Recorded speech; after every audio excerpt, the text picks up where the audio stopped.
بالله نحمده ونستعينه ونستغفره ونؤمن به ونتوكل عليه ونعوذ بالله من شرور انفسنا ومن سيئات اعمالنا من يهده الله فلا مضل له ومن يضلل فلا هادي له ونشهد ان لا اله الا الله وحده لا شريك له ونشهد ان سيدنا ومولانا محمدا عبده ورسوله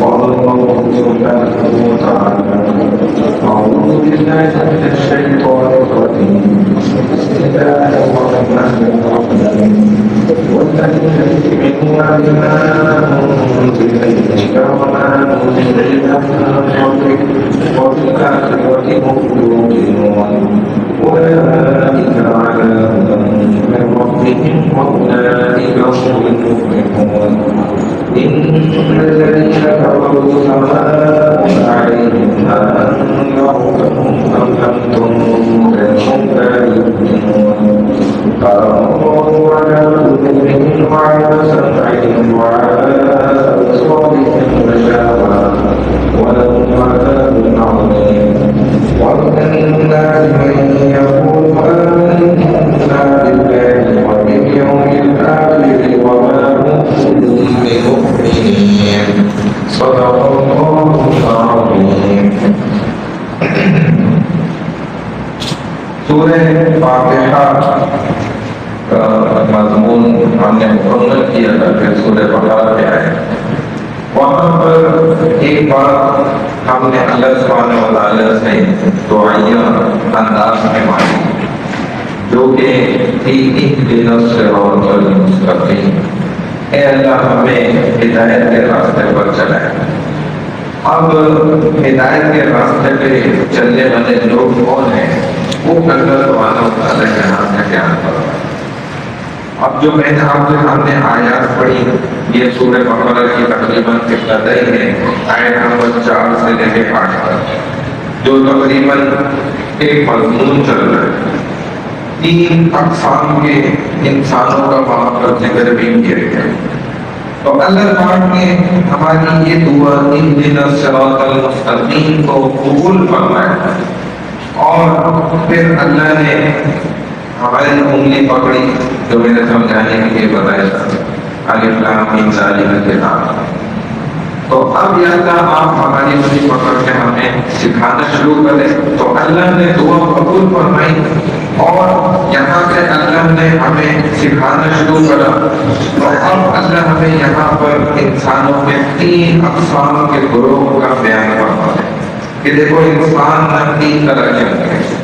پہلا گروہ اہل ایمان کا ہے اور دوسرا گروہ اہل کفر کا ہے اور تیسرا گروہ اہل نفاق والوں کا ہے.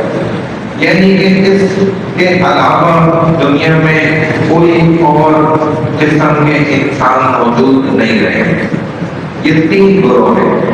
اہل ایمان کا ذکر اللہ پاک نے 4 آیات میں فرمایا، پھر اہل کفر کا ذکر 2 آیات میں ہے، پھر اہل نفاق والوں کا ذکر اللہ نے 13 آیات میں ذکر فرمایا.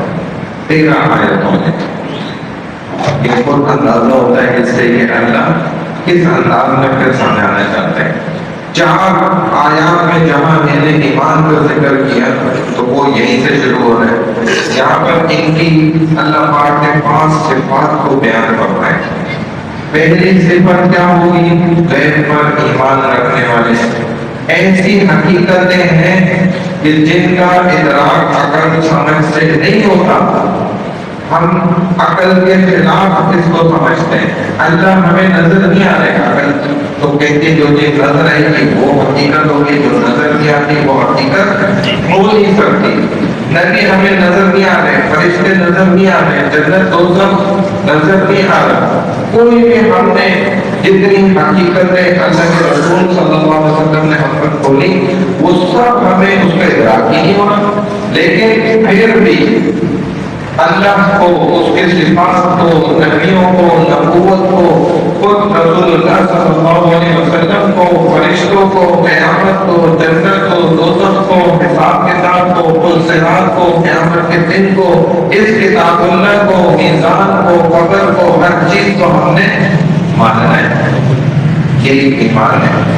تو غیر پر ایمان رکھنا یہ اہل ایمان کی پہلی صفت ہے. دوسری صفت کیا ہے کہ یہ نماز قائم کرتے ہیں تمام فرائض کے ساتھ، اس نماز کے تمام حقوق کی ادائیگی کے ساتھ نماز کو صحیح انداز میں یہ ادا کرتے ہیں. اس کے جتنے بھی واجبات ہیں، جتنی بھی شرائط ہیں، نماز کی جتنی بھی صفات ہیں، نماز کے جتنے فرائض ہیں، واجبات ہیں، ان سب کا ادراک کرتے ہوئے یہ انہی آداب کے مکمل ساتھ جو ہے نماز کو پورا صحیح انداز میں قائم کرنے والے. تو ایک لفظ یہاں پر آپ خود دیکھیں اللہ نے کیا فرمایا کہ یہ نماز کو قائم کرتے ہیں. اکثر جگہوں پہ اللہ نے قرآن میں واقعی الصلاۃ یہ لفظ واقعی الصلاۃ نماز پڑھتے ہیں وہ چند جگہوں پہ ذکر کیا. اکثر جگہوں پہ فرمایا کہ نماز کو قائم کرتے ہیں. کیا مطلب کہ نماز مسلمان قائم کرنے والے، اور نماز پڑھنے کا جب ذکر آئے گا ذکر چند جگہوں پر تو اس کا مطلب ہے کہ یہ منافق جو نماز پڑھتے ہیں. نہیں سمجھے گا کہ جدھر نماز پڑھنے کا حکم آئے گا یہ بات ذکر ہوئی تو وہاں پر اللہ نے وہ منافقوں کے حوالے سے ذکر کیا. جیسے آپ سورہ معون میں دیکھیں الذی یکذب بالدین، اس میں کیا فرمایا فویل للمصلین الذین هم عن صلاتهم ساہون. یہ نماز پڑھنے والے ہیں لیکن کیا ہے ان کے لیے ہلاکت ہے، ریاکاری. یہ منافق ہے، دکھاوے کی نماز پڑھ رہے ہیں. ڈرامے بازی جو ہمارے زمانے میں آج کل بولتے ہیں ٹوپی بازی کرتے ہیں، سمجھ گئے. تو یہ جہاں پڑھنے کا اللہ نے ذکر کیا نا تو وہاں پر وہ منافقین کے لیے چند جگہوں پہ اللہ نے قرآن میں ذکر کیا، اور جہاں مسلمانوں کے لیے کیا تو فرمائیں کہ یہ قائم کرتے ہیں نماز. اور قائم کرنا کیا ہوتا ہے کہ خود تو اچھے سے پڑھتا ہو، اوروں کو بھی پڑھا دیتا ہو، اوروں کو بھی پڑھانے پہ لگا دے، لائن میں سیدھی لائن پہ لگا دے کہ بھائی نماز کو چھوڑنی نہیں کسی حال. تیسری صفت ایمان والوں کی وَمِمَّا رَزَقْنَاهُمْ يُنْفِقُونَ، جو کچھ ہم نے انہیں ان کو عطا کیا ہے اس میں سے خرچ کرتے ہیں. وہ یہ نہیں کہتے کہ یہ کتاب یاد ہے، یہ میرا مال ہے، یہ میری محنت سے میں نے حاصل کی ہے، یہ آپ نے تھوڑی مجھے کوئی دی ہے. تو وہ جو ہم نے ان کو جو کچھ دیا اس میں سے خرچ کرتے ہیں.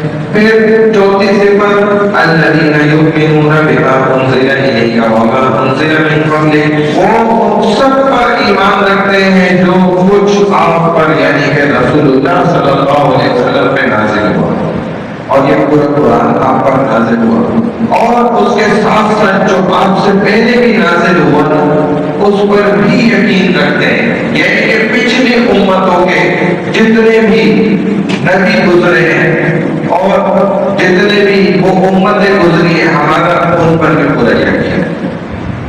یعنی کہ ہم رسول اللہ صلی اللہ علیہ وسلم کے جو علم والے ہیں، علماء ہیں، وہ ان کے علم کے بارے سے، اور جو امتی ہیں وہ پچھلی امتوں کے بارے سے.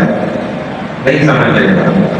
ہم اگر ہمارے علماء ہیں جنہوں نے دین کا بیڑا اٹھایا، دین پر اپنی زندگیاں وقف کر دی، مر بیٹھ گئے علم کے سیکھنے سکھانے میں، تو انہوں نے رسول اللہ صلی اللہ علیہ وسلم کا اور تمام نبیوں کی وراثت کو اپنے سینے میں دبوچا ہے. اور جو ہم عام امتی ہیں تو ہم پچھلی امتیوں کے بارے سے، کیونکہ محنت ان کے اندر بھی دین کی ہوئی ہے، ان کے محنت میں بھی تو دین کی محنت ہے. تو ہم ادھر کے بارے سے کہ وہ دین کی محنت جو فائنلائز ہوئی رسول اللہ صلی اللہ علیہ وسلم کے امت میں تو وہ بھی ہم ضائع نہیں ہونی چاہیے.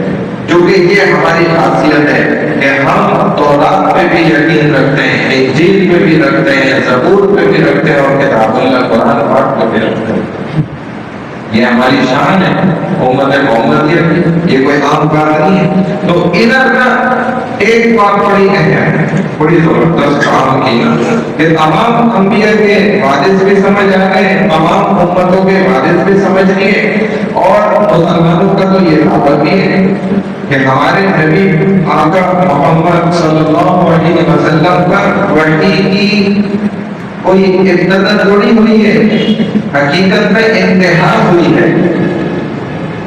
نہیں بات سمجھ رہے بھائی، ہمارا دعویٰ ہے، یہ علم والوں کا دعویٰ ہے، یہ ہمارے علماء کا اس وقت کہ نبی پاک صلی اللہ علیہ وسلم پر تو وحی کی انتہا ہوئی ہے، کیونکہ اگر آپ کہیں گے کہ وحی کی انتہا نہیں ہوئی تو پھر تو وحی کا باب جو ہے دروازہ کھلا رہ جائے، کوئی بھی اٹھ کے پھر دعویٰ کر لے گا مجھ پر وحی نازل ہوتی ہے۔ تو نبوت کی بھی انتہا اور وحی کی بھی انتہا یہ رسول اللہ صلی اللہ علیہ وسلم کی کرنے والے ہیں، اور تمام کتابوں کو ہم مانتے ہیں، ان پر یقین رکھتے ہیں۔ ہاں تحریف ضرور ہوئی ہے ان کتابوں کے اندر، زبور کے اندر، انجیل میں، تورات میں، بعض کتابوں کے تو زبانوں سے بولنے والے بھی معلوم ہو گئے، ختم ہو گئے، جن کے موجود بھی ہیں۔ تو یہ تمام کتابوں کے جو اپنے آپ کو وارثین سمجھتے ہیں وہ اس بات کا اقرار بھی کرتے ہیں کہ باقی اس کے اندر تحریر کر دی گئی، جس کا جتنا بس چل سکا انسانوں نے اپنے ہاتھوں کی صفائی جو ہے وہ ان کتابوں کے اندر بالکل دکھائی ہے، اور چینجنگ ہوئی ہے، تبدیلیاں ہوئی ہیں۔ یہ تو واقع کتابوں کا قرآن پاک ہمارے پاس ایسی کتاب ہے کہ جس کے اندر ایک زبردست کی تحریر کوئی کرنے کی کوشش کرتا ہے تو ایک جمع حقیر وہ کھڑا ہو جاتا ہے ہمارے یہ کرتے دکھاؤ تو جانے دینے کو تیار۔ اب مخالفین نے پہلا رسول اللہ صلی اللہ علیہ وسلم کی بھی دیکھا جائے تو توہین کی ہے، کتاب اللہ کی بھی توہین کی ہے، اور آپ دیکھتے بھی رہتے ہیں تو بہت سے ممالک ایسے بھی ہیں انگریزوں کے، یہودیوں کے، جو کتاب اللہ کی توہین اور تنقید کرتے رہتے ہیں، مسلمانوں کو پریشان اور تنگ کرنے کے حوالے سے اور ذہنی اذیتیں دینے کے لیے۔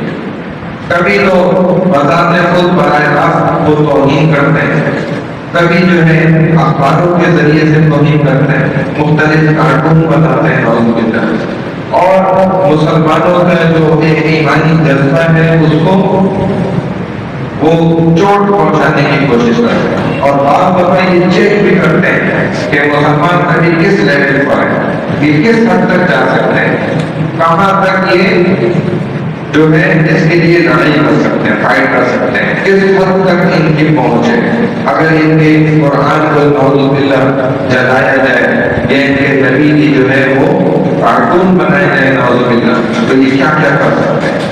تو جتنا زیادہ وہ یہ پروپیگنڈا کریں گے اتنا زیادہ ہم قرآن کو عام کریں گے، اتنا زیادہ ہم اپنے قرآن کو جتنا وہ گرانے کی کوشش کریں گے ہم اتنا اٹھانے کی کوشش کریں گے، جتنا وہ مٹانے کی کوشش کریں گے اتنا ہم پھیلانے کی کوشش کریں گے۔ اور یہ کیسے ہوگا پوری دنیا میں قرآن عام کیسے ہوگا؟ اسی طرح کی محفلوں سے جب ہم جم کر بیٹھیں گے اور ہر ایک کو تیار کریں گے بھائی قرآن کی تعلیم بہت ضروری ہے، خیرکم من تعلم القرآن وعلمہ، تم میں سے سب سے بہترین افضل وہ لوگ ہیں جو قرآن کو سیکھتے اور سکھاتے ہیں۔ تو ہر گلی گلی، ہر محلہ محلہ، ہر علاقے در علاقے، شہر در شہر، پورے ملک کے اندر اگر قرآن کا علم اسی طرح عام ہو جائے تو یقین جانے یہ جو جتنی بے برکتیاں ہیں اور اگر اللہ کی ناراضگی بھی ہے اور جو عذابات بھی ہیں تو یہ خود مٹنا شروع ہو جائیں گے۔ یہ نور ایسا ہے قرآن کا، تو ہم کمزور ہیں لیکن ہم اس قرآن کو پھیلا کر چھوڑیں گے چاہے کچھ ہو جائے، جب تک ہماری جان میں جان ہے تو یہ سب اس بات کا خیال کریں۔ تو اب ان صفتوں کو دیکھتے ہوئے امت مسلمہ میں انسانیت کے استحقاق کا شعور بھی پیدا ہوتا ہے۔ کہ جتنے صفات ایمان والوں کی اہل ایمان کی یہاں ذکر کی جا رہی ہے، تو دیکھیں امت کی وحدت کا، اتحاد کا شعور کیسے پیدا ہو رہا ہے کہ دیکھو یہ جو کچھ نبی میں نازل ہوا اور نبی سے پہلے جو کچھ نبیوں پر نازل ہوا، جو اس امت کے لیے نازل ہوا، جو اس سے پہلے نبیوں کی امتوں کے لیے نازل ہوا، وہ سارے نبی متحد ہیں، ان کے اندر اصولی اعتبار سے آپس میں کوئی بھی اختلاف نہیں ہے۔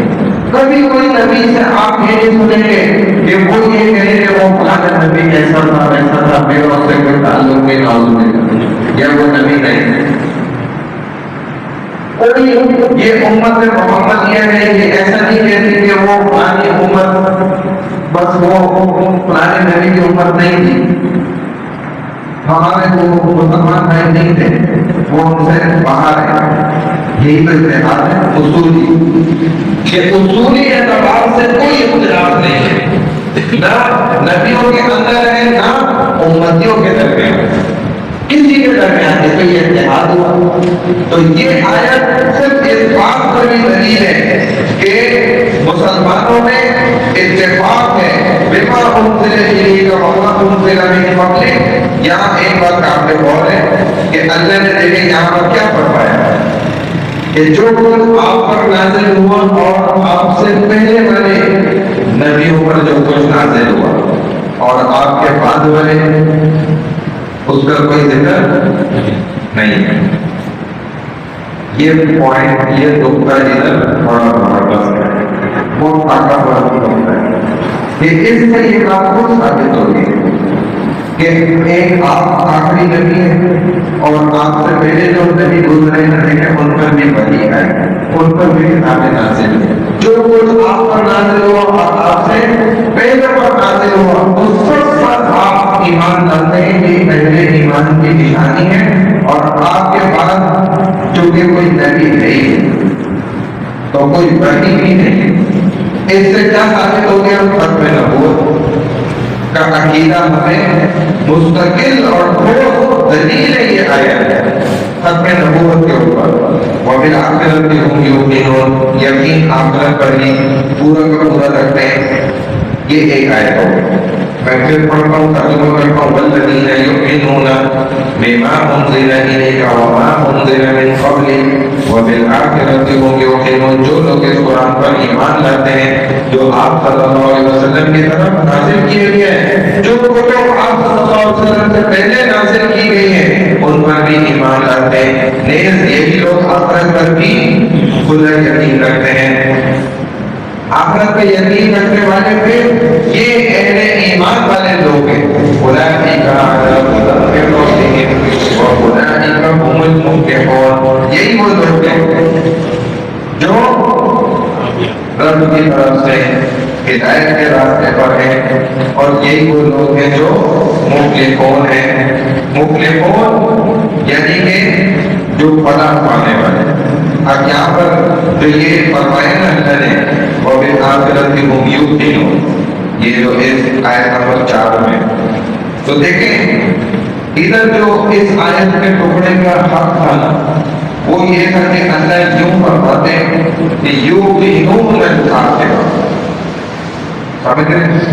یوقنون بالآخرۃ، کہ یقین رکھتے ہیں آخرت پر، کیونکہ وبالآخرۃ ہم یوقنون کا اصل ترجمہ پتہ کیا ہوگا کہ یقین تو صرف اور صرف آخرت پر ہی پورا پورا رکھتے ہیں۔ یہ اردو میں ایسے ترجمہ ہوگا، یقین تو صرف آخرت پر ہی پورا پورا رکھتے ہیں۔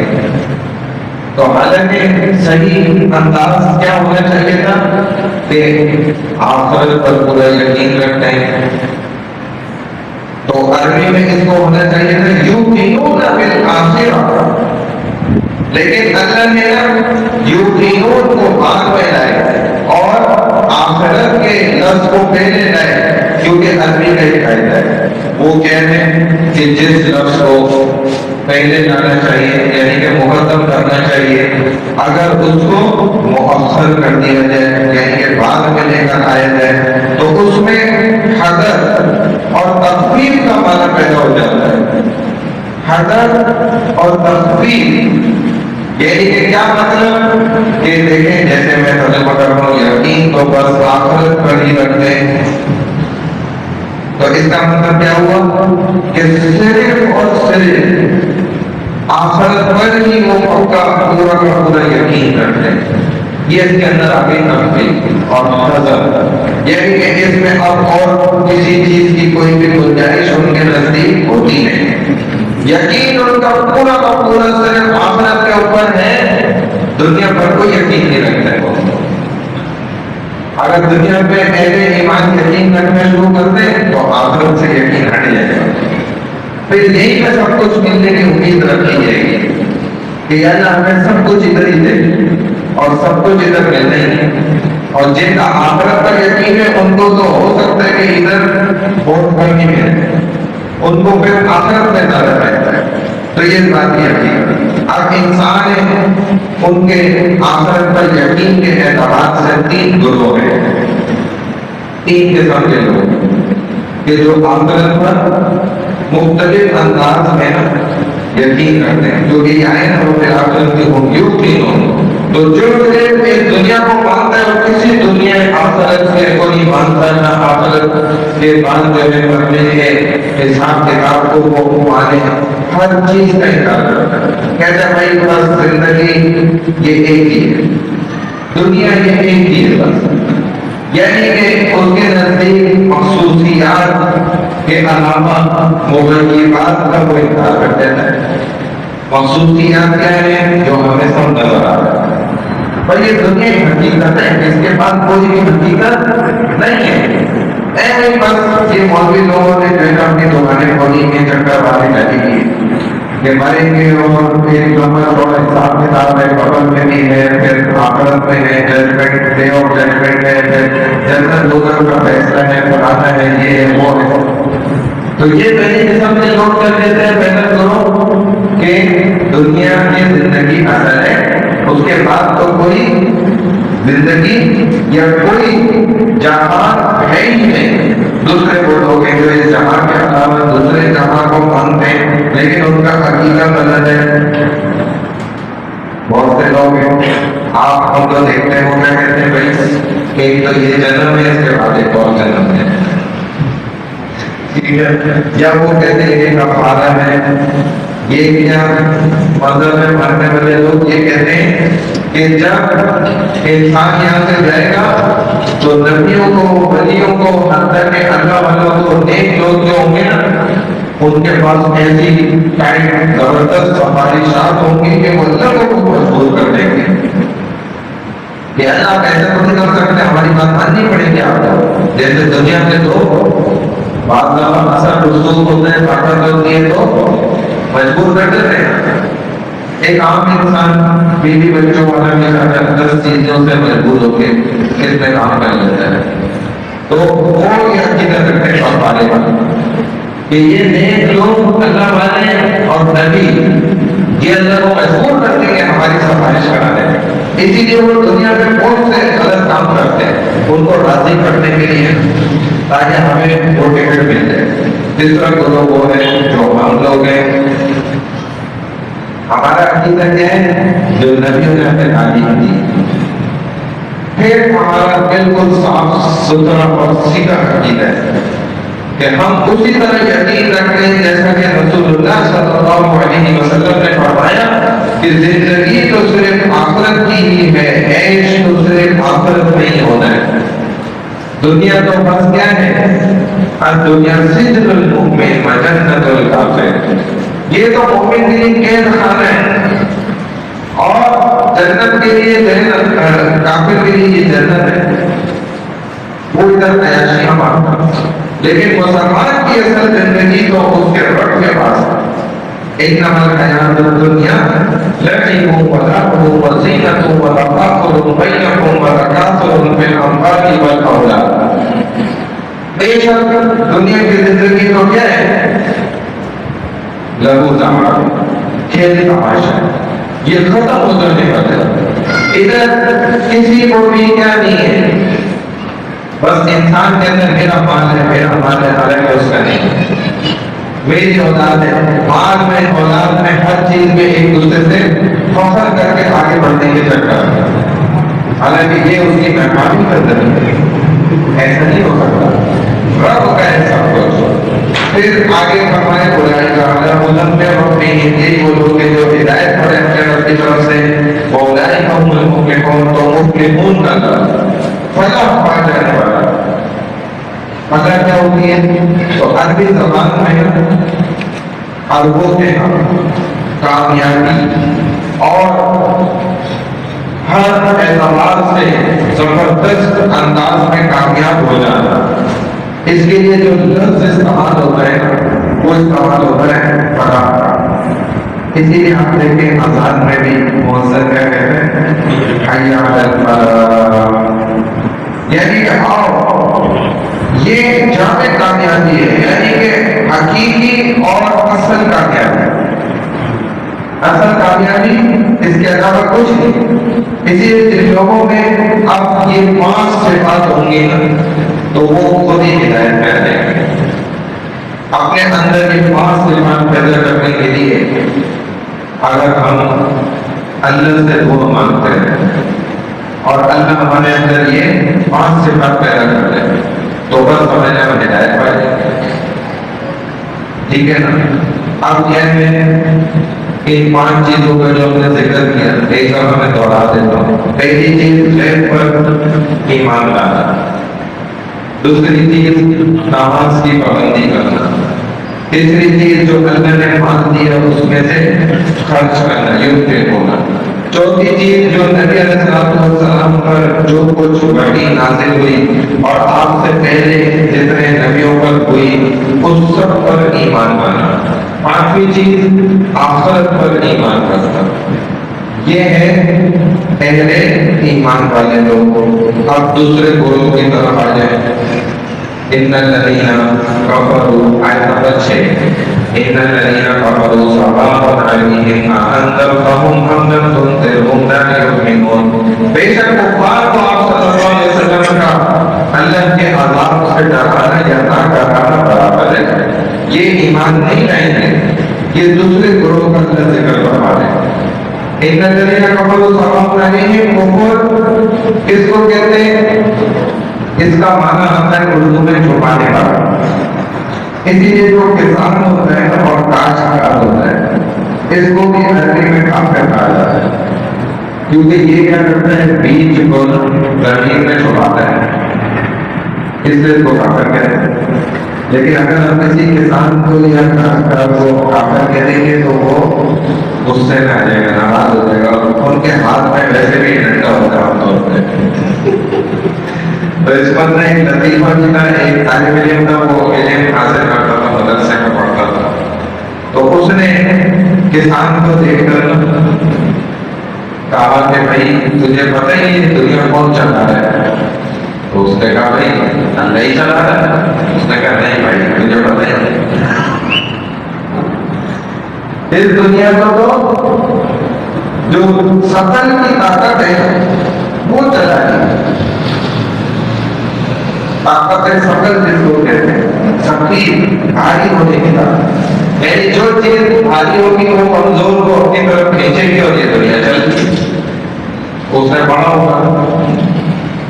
تو اس کے ساتھ نے اس کے ہاتھ میں ڈنڈا تھا، اس نے اس کو کھینچ کے سر پہ زور سے پھینکا، تو یہ اس کو گالیاں دینے لگے، یار یہ تم نے کیا کر اس نے زور سے ڈنڈا مار کر میرا سر کہا بھائی تجھے خود کو بولا ہے کہ بھاری چیز ہلکی چیز کو کھینچتی ہے،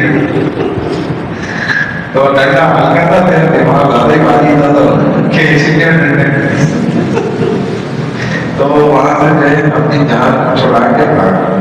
تو کافر جو ہے یہ ہوتا ہے، اور میرا اوپر کی جو ہے نا وہ اچھا جو ایسے پھل ہیں یا ہمارے پاس سبزیاں ہیں نا جو چھلکوں میں لپٹی ہوتی ہیں، ان کو بھی عربی میں کافور کہا جاتا ہے، کیونکہ وہ اس کو چھپائی کے ہوتی ہے۔ اوپر کی کئی اقسام ہیں جو علماء نے فقہاء نے لکھی ہے۔ ایک ہوتا ہے کفر انکار، انکار کرنے والا کفر، یعنی کہ دل و زبان سے انکار کر رہے ایک شخص کھلا کافر ہے، وہ کہتے ہیں کہ بھائی میرے دل میں بھی کوئی اسلام نہیں ہے، نہ ایمان ہے، اور میں ذات سے بھی بولتا ہوں، میں سیدھا سیدھا کافر ہوں، وہ خود کہتے ہیں۔ تو یہ کیا ہے؟ کفر انکار۔ دوسرا ہے کفر اناد۔ اناد کہتے ہیں دشمن پرستی میں، دشمنی میں، حق کو پہچانتا ہے، مانتا بھی ہے، قبول نہیں کرتا۔ رسول اللہ صلی اللہ علیہ وسلم کے زمانے میں ایسے بھی کافر بہت سے تھے۔ خود ابو جہل کے متعلق بھی یہ آتا ہے کہ جب اس سے اپنے سرداروں نے بٹھا کے ابو جہل نے پوچھا، جیسے ایک راز کی بات ہے، کسی کو نہیں بتائیں گے، ہمیں تو پتا سچے دیتے جو محمد صلی اللہ علیہ وسلم کہتے ہیں یہ سچ ہے جھوٹ ہے۔ اس نے کہا دیکھو اگر تم قلم اٹھاتے ہو قسم کہ کسی کو نہیں بتاؤ گے، مگر میں بتا دیتا ہوں، آپس کی بات ہے کہ بولتا سچ ہے۔ تو کہتے ہیں تو تم کیوں نہیں مانتے ہو؟ کہتا تھا میں سردار ہوں بھائی، میں اپنی سرداری مجھے تیز کرنی ہے، میں اگر اس کی بات مان لوں بچے کی، وہ بچہ کہتا تھا یہ تو آج کا لڑکا ہے، یہ ہمارے بھی بہت سے لوگ یہ باتیں کرتے ہیں، وہ آج کا لڑ رہا ہے، اس کی بات میں معلوم ہے میں بڑا بزرگ کرتی ہوں۔ تو کفر اناد کیا ہے کہ حق کو پہچانتا ہے، مانتا ہے، لیکن قبول نہیں کرتا۔ بہت سے ایسے کافر گزرے۔ کفر نفاق یہ ہے تیسری کتاب، منافقت والا کفر، جو دل میں کچھ نہ کرے اور زبان سے کچھ کہے۔ چوتھا نمبر ہے کفر شک، جس کو قرآن نے فرمایا بل ہم فی شک ہی ہے۔ اب کیا ہے؟ مسلمان ہیں مگر شک ہے۔ بہت سے ہمارے مسلمان ایسے ہیں جو شکوک و شبہات کے اندر زندگیاں گزارتے ہیں اور مر کے چلے جاتے ہیں۔ ان کے حالانکہ دل میں ہے، ان کو پتہ ہے، زبان سے بھی مانتے ہیں، انکار نہیں کرتے، لیکن لوگوں کی باتیں سنتے ہیں الٹی سیدھی ادھر ادھر سے، اور وہ شکوک میں پڑ جاتے ہیں، اور بار بار دلوں میں یہ شک آتا ہے کہ پتہ نہیں ہم مریں گے تو قیامت حقیقت ہے یا نہیں ہے، واقعی اللہ سچ ہے کہ نہیں ہے، جنت دوزخ ہے بھی کہ نہیں ہے، فرشتوں کا نظام ہے بھی کہ نہیں ہے۔ تو یہ کیا ہے؟ کفر شک ہے۔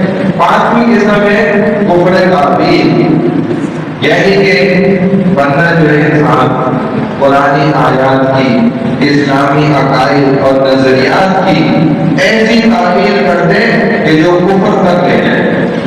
ایسے بہت سے لوگ جو قرآن کی آیتوں کو ایسے طور پہ پڑھتے ہیں اور اپنے مقصد کا اس میں سے جو ہے پوائنٹ نقطہ نکال لیتے ہیں اور کفر کی طرف پہنچ جاتے ہیں، حدیثوں سے نکال لیتے ہیں، اسلامی عقائد نظریات سے ایسی تعویلیں کرتے ہیں کہ وہ کفر تک پہنچ جاتے ہیں۔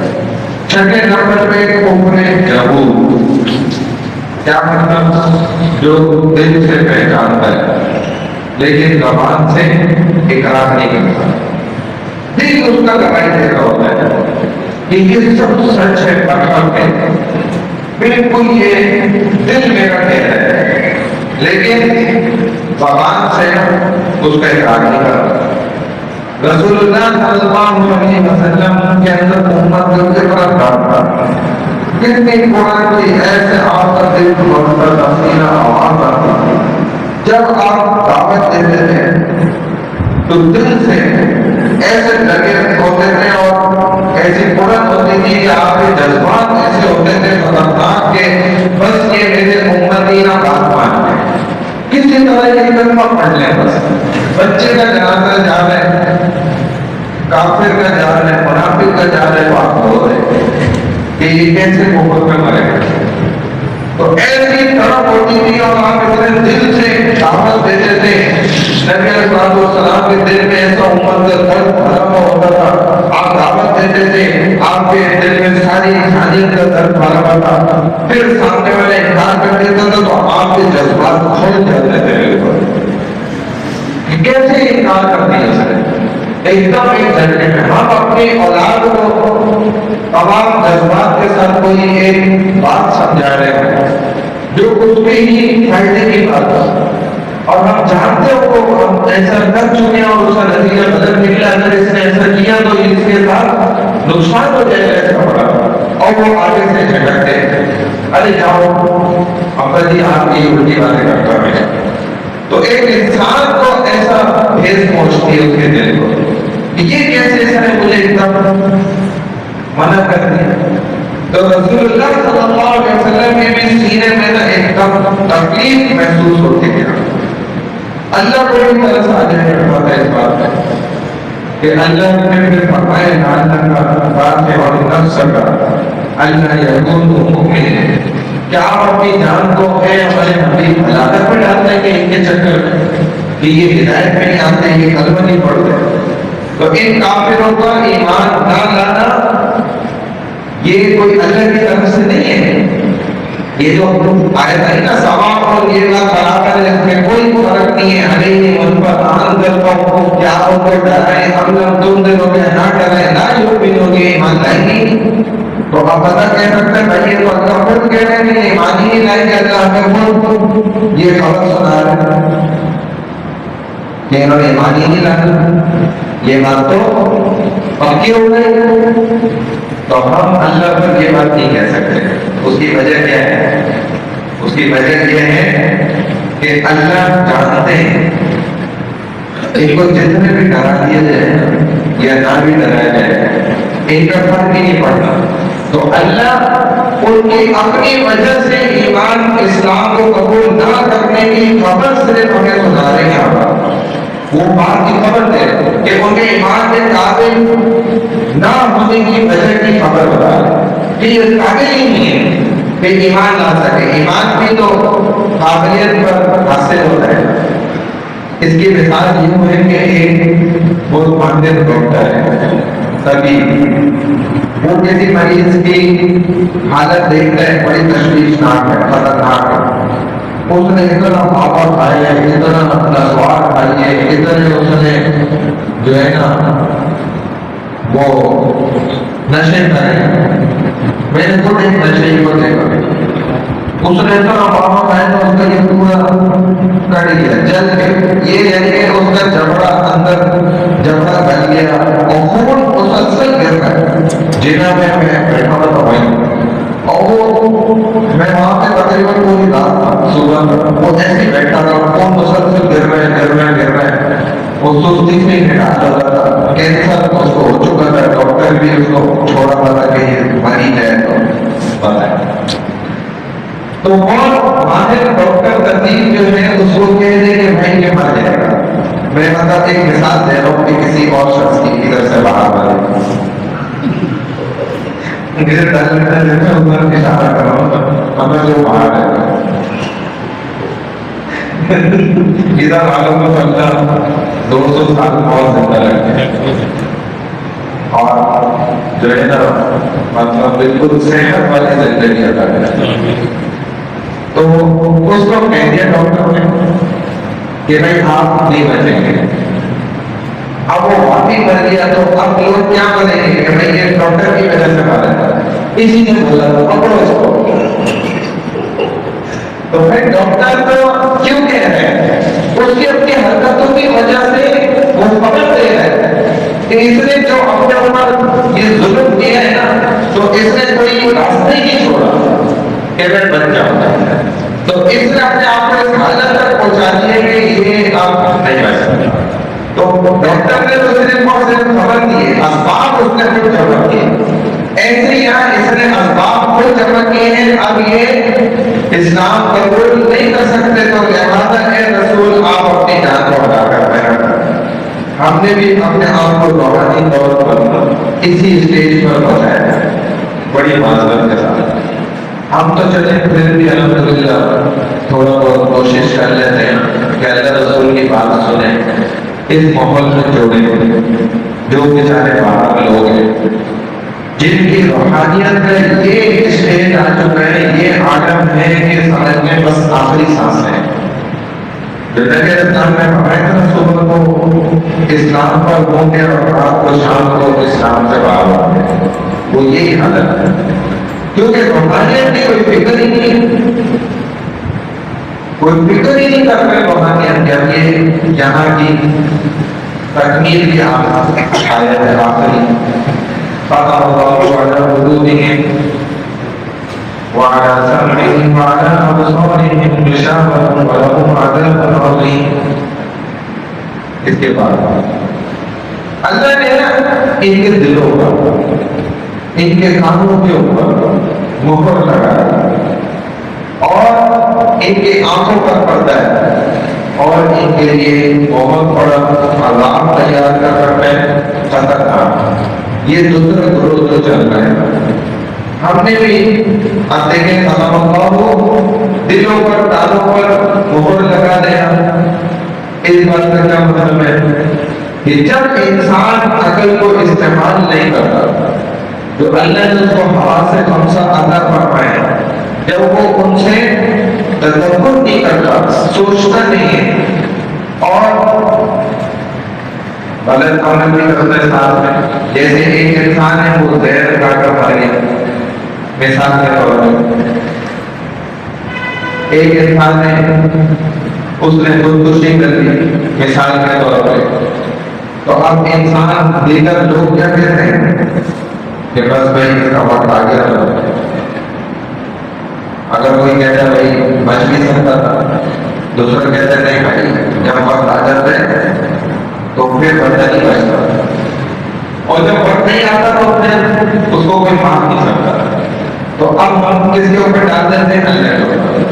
حالانکہ زہر اس نے خود کھایا تو آپ یہی کہتے کہ بھائی زہر کھا کے کھانا ہے. ہر بندہ کیا کہہ رہے بھائی اس کا وقت آ گیا تو بس مر گیا. ٹھیک ہے نا. یہی کہتے ہیں عام طور پہ لوگ. کوئی یہ بھی نہیں کہتا کہ اسرائیل علیہ السلام آئے تھے اور بھول کے چلے گئے. یہ بھی کوئی نہیں کہتا. بس اس کا وقت پورا ہو گیا تھا لہذا رضائے الہی سے بہت باتیں ہو گئی. حالانکہ انسان نے خود اسباب اختیار کیے خود تمام مسائل اس سے پیدا کیے لیکن ہم تکوینی اعتبار سے اللہ کے ذمہ ڈال دیتے ہیں. اسی طرح جب انسان تمام ہدایات مل جانے کے باوجود نہیں مانتا تو پھر وہ اسی قابل ہے کہ اب اسے ہدایت بھی نہیں ہے. اللہ کو ایسے وہ ہو جاتے ہیں جیسے ان کے راستے بند ہو گئے ہدایت نہیں ہے. انہوں نے خود ایسے اسباب کھڑے کر لیے اپنے ارد، انہوں نے خود ایسے راستے پیدا کر لیے خود ایسے اسباب بنا لیے کہ اللہ پھر اس کا بس بتا دیں کہ اب کوئی راستہ نہیں ہے جو ہدایت ملنے. انہوں نے خود مہر لگا دی اپنے کانوں پر. یہ سننے کی چاہتے کانوں میں انگلیاں گھوس لیتے ہیں جب نبی کو دعوت دینے لگتا ہے بھاگ جاتے ہیں وہاں سے. اور یہ مسلمان کے ساتھ بھی ہوتا ہے بڑی معذرت کے ساتھ. جب مسلمان گناہ کرتا ہے تو اس کے دل پر ایک سیاہ نقطہ لگ جاتا ہے. آخر میں ایک وقت ایسا آتا ہے کہ اس کا دل کالا ہو جاتا ہے سیاہ اور مردہ ہو جاتا ہے. پھر اسے کتنا بڑا اللہ والا جا کے کہیں بیٹھ کے اکیلے میں بھی سمجھائے گا بڑے سے بڑا عالم بھی اسے سمجھائے گا. تو امام بخاری رحمہ اللہ نے ایک دفعہ مدد پڑھے اور چیخ کر کہنے لگے کہ اے لوگوں کو میں جتنا میں نے قرآن سنایا ہے اگر پتھروں کو سنا دیتا خدا کی قسم وہ پھٹ جاتے. اور تمہارے دل بھائی ہے کوئی مرکز سے مستی میں ہو. اور یہ مولانا بجلی در صاحب کے ساتھ بھی ایسا ہوا تھا واقعہ. ایک دفعہ نا تو سارے مقتدر آپ کے ساتھ کھڑے ہیں تو وہ پھر فوج جب آ گئی اور فوج سے جو پڑھا تھا تو اس نے کہا بھائی پڑھا دو ایک لائن کھینچے کہ کس کو کدھر جانا ہے ان کی پارٹی میں جانا ہے یا ادھر. سارے مقتدر باقی ادھر فوج کی پارٹی میں کھڑے ہوئے. آج اکیلے ادھر بجلی کا صاحب جہاں کھڑے یہ بھی چل کر ہے اسی لائن کو کراس کر کے وہی کھڑے ہو گئے. انہوں نے ایک تاریخی جملہ مارا ہے کہنے لگے جس کے مقتدی ایسے ہونا اس کا اللہ ہی آپ جاننا چاہتا ہوں. تو وہ حضرت بھی یہ چیز میں نے اپنے آنکھوں سے دیکھا تھا نا اس میں جن کو یہ واقعہ سنا ہے کہ وہاں پر ایسے واقعہ ہوا.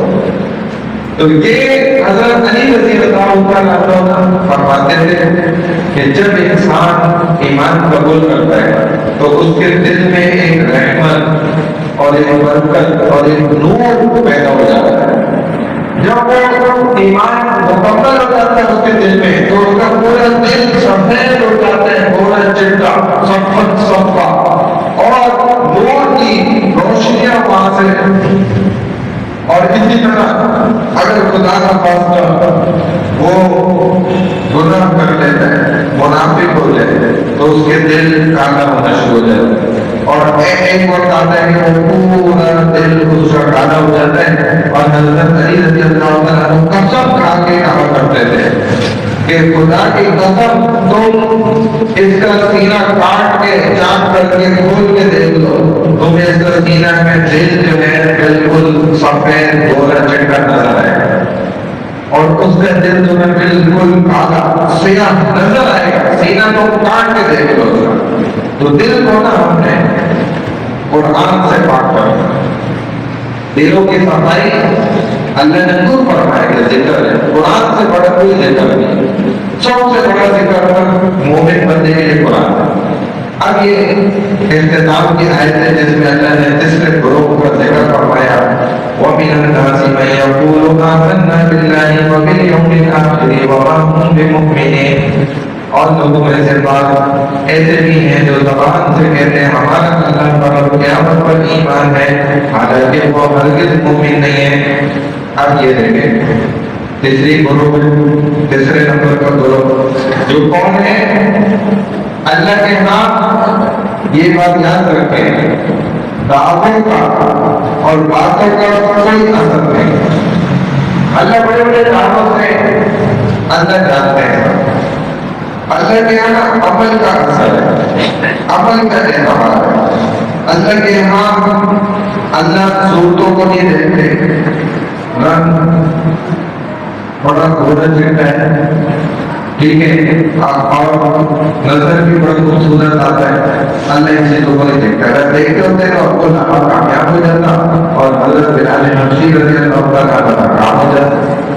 لیکن بلال حبشی کالے کلوٹے اور غلام ہے, نسبت بھی کوئی نہیں ہے, غریب ہے, نہ مال ہے نہ کچھ, غربت, غریب, کالے حبشی, کوئی نسل نہیں ہے خاص ان کی, ٹھیک ہے نا. لیکن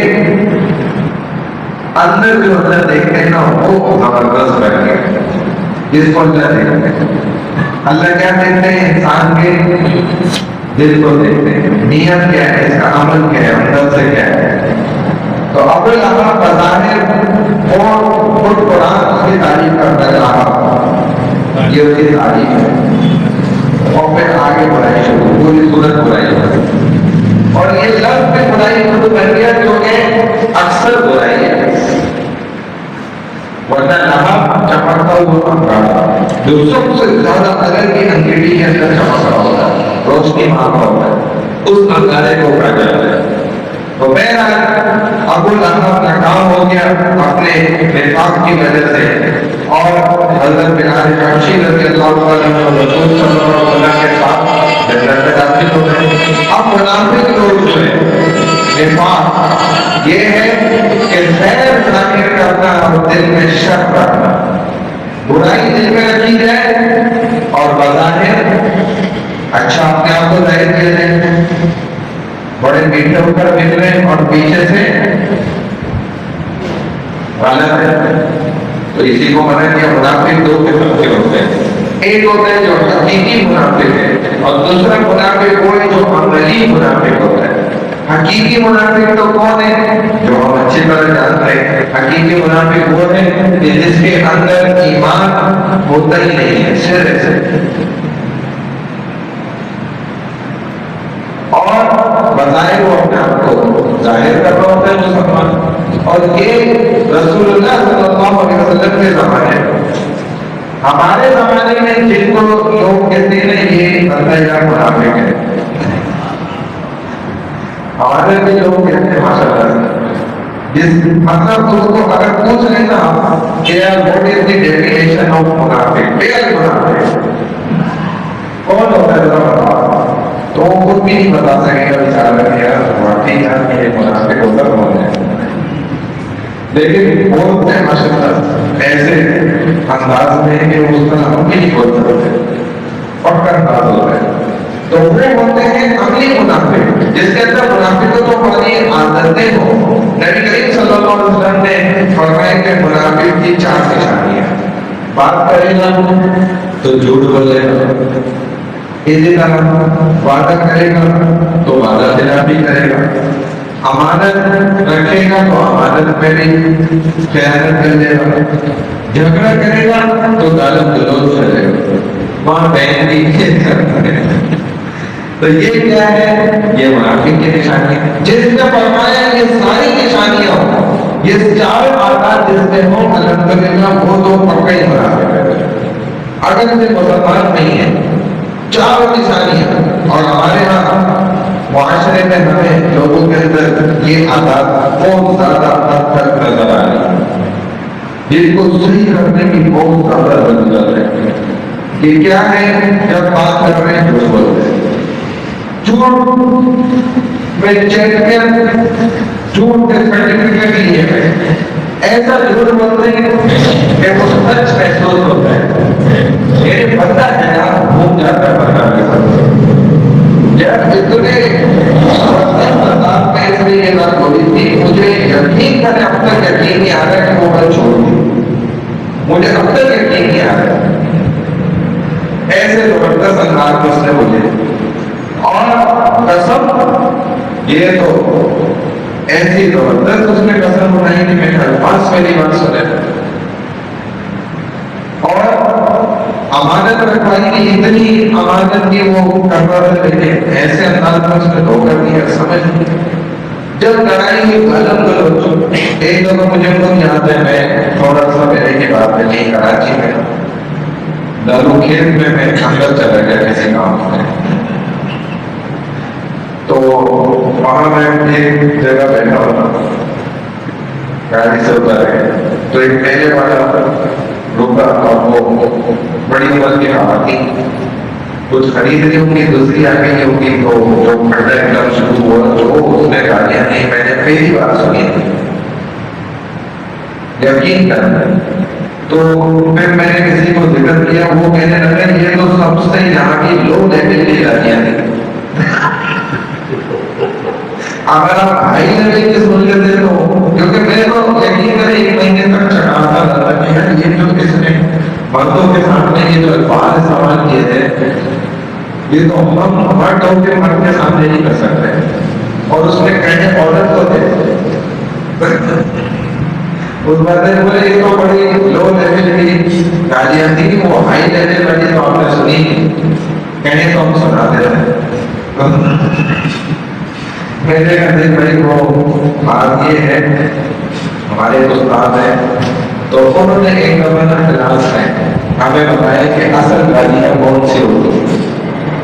یہ علم بھی الحمدللہ ہے، کبھی اس کا موضوع آ جائے گا تو ہم اس پہ بھی بات کریں گے. تو یہ ہمارے معاشرے میں گالیاں دی جاتی ہیں اکثر، یہ تو گالی ہی نہیں ہے، یہ تو گالی بن گئے ہیں، ورنہ یہ ریل گالیاں نہیں رہی ہیں حقیقت میں. تو وہ ہمارے ساتھ نے بتایا ایک ایک گالی کا نام لے لے باقاعدہ سمجھایا.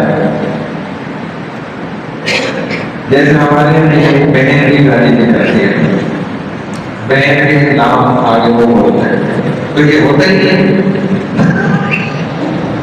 اور گالی وہ ہوتی ہے جو حقیقت پر مبنی ہے، یعنی حقیقت میں وہ چیز موجود ہو، اس کی پہلی شرط ہی ہے.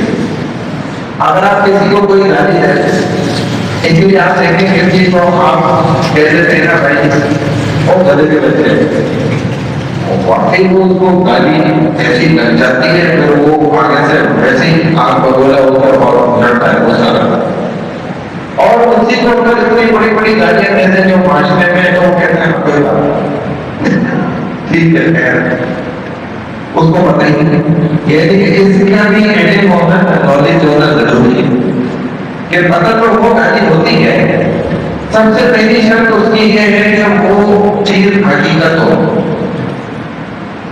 ریئل میں ایگزسٹ کرتی ہے، حقیقت میں موجود، اگر وہ ہے ہی اس کی حقیقت تو وہ گالی پڑی، اس کا مطلب آپ کو گالی کی تعریف ہی نہیں پتہ ہے اور آپ گالیاں بنا رہے تھے۔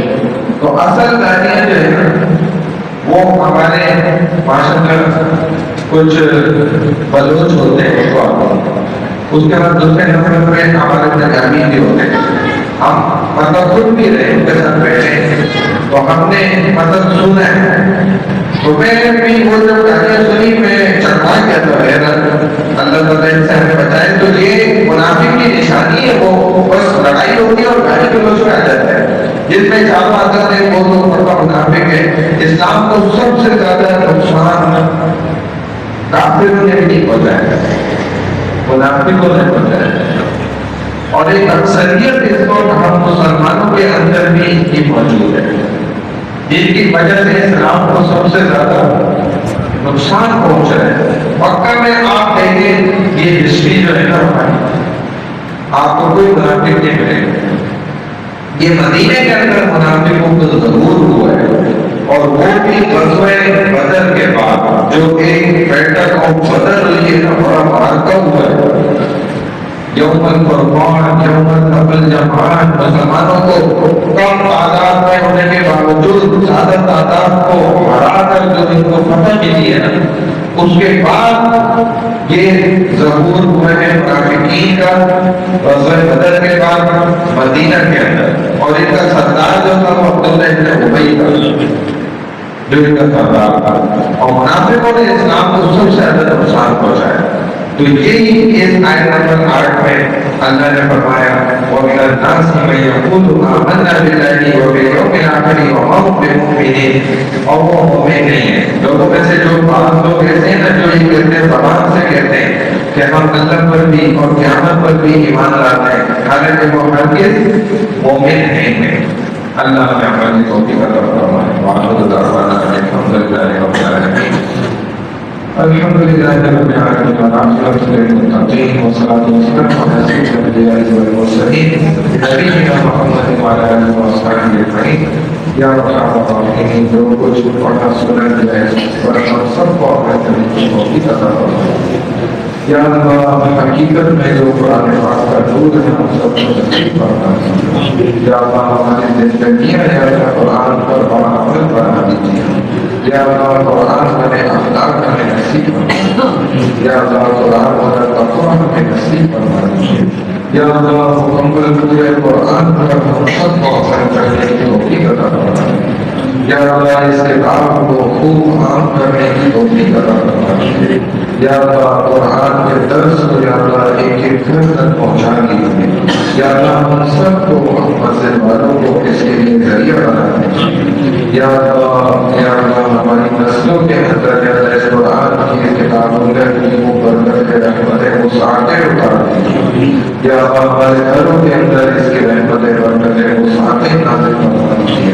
یا اللہ ہم سب کو باعمل بنا دیجیے۔ یا اللہ گناہوں سے بچنے والا بنا دیجیے، نیکیوں کا کرنے والا بنا دیجیے۔ یا اللہ قرآن کے متن کو بھی سیکھنے والا بنا دیجیے۔ یا اللہ اس کے ترجمے کو، اس کے مفاہیم کو، اس کی تشریح کو، اس کی تفسیر کو یا اللہ سمجھنے کی توفیق عطا فرما دیجیے۔ یا اللہ اس کتاب کو سمجھ کر پڑھنے کی توفیق عطا فرما دیجیے۔ یا اللہ اس کتاب پر عمل کر کے یا اللہ زندگی گزارنے کی توفیق عطا فرما دیجیے۔ یا اللہ